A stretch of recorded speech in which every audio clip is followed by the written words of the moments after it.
here at the Walmart in Lone Oak, Arkansas, where they have started limiting the amount of customers that they'll allow in their store to about 20% of their capacity. Now, I've reached out to the Green Party several times about a comment, but have not heard back. Still, if you're looking for a more liberal option, go ahead and check out their website for more information. Hey, I'm here at the Baptist Health Hospital in Little Rock. Across the state, we've seen an increase in hospitalizations these last couple weeks, with us hitting a record high last week. And if you haven't had time to cast your vote yet, polls will be open from 7:30 a.m. to 7:30 p.m. on Tuesday, March 3rd. You can go to any polling center in Craighead County. That's how that works. Once you die, it's over! Are you really going to make it? Brother Jed Smock and his wife, Sister Cindy Smock, came to Arkansas State University to preach the gospel to the students. Their goal? To get them to repent for their sins. We don't want them to go to hell. We're warning them about the terrible place called hell. We want to get them in heaven. According to their website, the Smocks run an organization called the Campus Ministry USA. They travel across the country preaching their message to students with a radical approach. We're here to make Jesus Christ an issue. We're here to make the Bible and the gospel an issue, and to make students think about heaven and hell. Her message focuses on the dangers of promiscuous women, and Sister Cindy has called it her slut-shaming show in past semesters. Though they drew a crowd of students, their message was not landing. It is very confusing for me because as a Christian, she contradicts the Bible a lot. Like earlier she was saying that Jesus hates everybody, which is completely untrue. It was pretty obvious from crowd reactions that the students were not there to soak in the Smocks message, but more for a good laugh or to challenge them. Many of them also expressed concerns about them preaching without masks on. Reporting from the Arkansas State University campus, I'm Tristan Bennett, ASU TV News.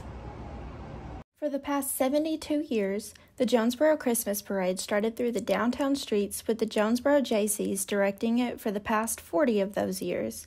This year, Hillary Trickey, the Jaycees 2020 Christmas Parade chairman, struggled to plan the parade in a way that would be safe for the community to attend. It's been near impossible to socially distance everybody and adhere to all of the Arkansas Department of Health guidelines. And we want to make sure that all of our community members are taken care of, and their health and safety is really our main priority. So we did actually have a special meeting, and our board did vote to cancel the parade. Christmas at the Park president Adam Sarton saw the news and reached out to help. Saw the news posted from their press release. I thought it was pretty sad that, our community wouldn't have a parade, and I thought maybe we could come up with a partnership to create an opportunity. The two organizations worked together to create the 73rd annual Jonesboro Christmas Parade remix. You're going to be able to sit in your car where it's safe and comfortable and drive through Christmas at the park and enjoy those lights, but also enjoy the floats built by local citizens. While some members of the community wanted the traditional parade to continue, others said they see the new idea as a great alternative. Honestly, with in the middle of a pandemic going on, I think that would be a lot safer. Christmas at the Park opens right here in Joe Mack Campbell Park on November 25th, and the Remix Parade will take place on December 3rd. Gates open at 5:30 and admission is free that night. Reporting from Joe Mack Campbell Park, I'm Tristan Bennett, ASU TV News. In the first 6 months of the pandemic, the little town of Carlisle was barely touched, but in the last month, cases have skyrocketed. Currently, there are 61 cases in a town of just 2,000. Carlisle School District Superintendent William Roundtree says they're doing the best they can to keep students safe. So like at our school, we've outsourced our cleaning business. We get COVID cleaning in all of our buildings twice a week now. We've been masking, we've been sanitizing, we've been doing all the protocol things. Over the course of the semester, the district has seen 15 positive cases in students and faculty. Right now, the high school is on a blended learning system until the end of the semester because the cafeteria staff was placed under quarantine. But we're not in a bubble like the NBA played in.